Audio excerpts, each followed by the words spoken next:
Okeanlar. Yer səthinin 71%-ni örtür. Amma elm adamları etiraf edir ki, okeanların yalnız 5%-ni araşdırılıb. Bəs qalan 95%-də nə gizlənir?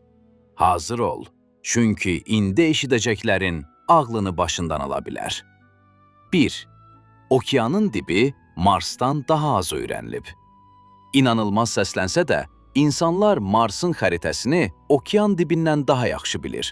Dərinliklərdə nə qədər naməlum canlı, qədim quruluş və hətta batmış sivilizasiya izləri olduğu bilinmir. Bəlkə də tariximizin bir hissəsi okeanın dibində gizlidir. 2. Okeanda yad planetliyə bənzər canlılar var. Dərin sularda yaşayan bəzi canlılar şəffafdır, işıq saçır, qan əvəzinə mis əsaslı mavi maye daşıyır.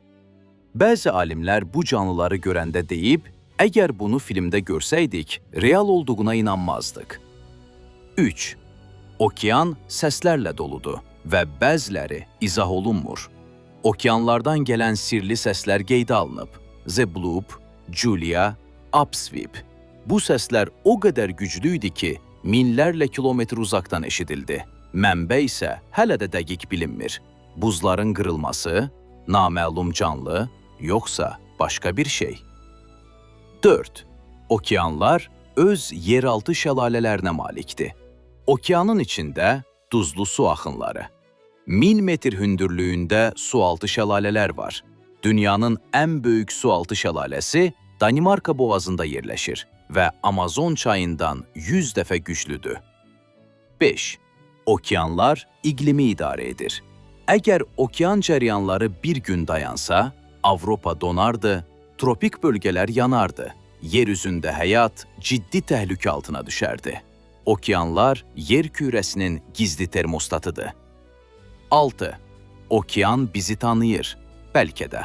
Araşdırmalar göstərir ki, delfinlər insanı güzgüdə tanıyır. Balinalar bir-biri ilə dialektlə danışır.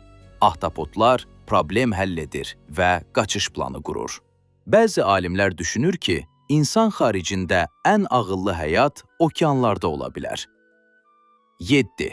Okeanlar qəzəblənəndə tsunami yaradır. Qitələri parçalayır, iqlimi dəyişir və insan hələ də okeanı tam nəzarət altına ala bilməyib. Bəlkə də okeanlar sadəcə su deyil, bəlkə onlar yer kürəsinin yaddaşıdır.